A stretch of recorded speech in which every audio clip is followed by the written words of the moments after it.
আসসালামু আলাইকুম রাহমাতুল্লাহি ওয়া বারাকাতুহু। গরিব রেখেও ভালোবাসে না সোনার বাংলা। হাসিনা গেল, খালেদা গেল, গেল রে ঈর্ষাদ। গরিব রেখেও ভালোবাসে না।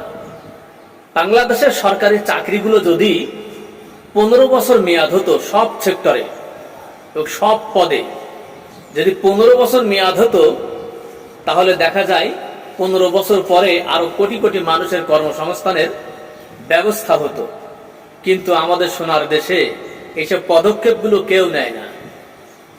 চাকরি ভর্তি বাণিজ্য, কোটি কোটি টাকা লুটপাট করার বাণিজ্য চলছে, এখনো পর্যন্ত চলছে। 2025 সালেও ইউনূস সরকার ক্ষমতা থাকার পরেও ঘুষ ছাড়া চাকরি হচ্ছে না। ভিতরে ভিতরে টাকা ছাড়া কোনো কথা বলছে না।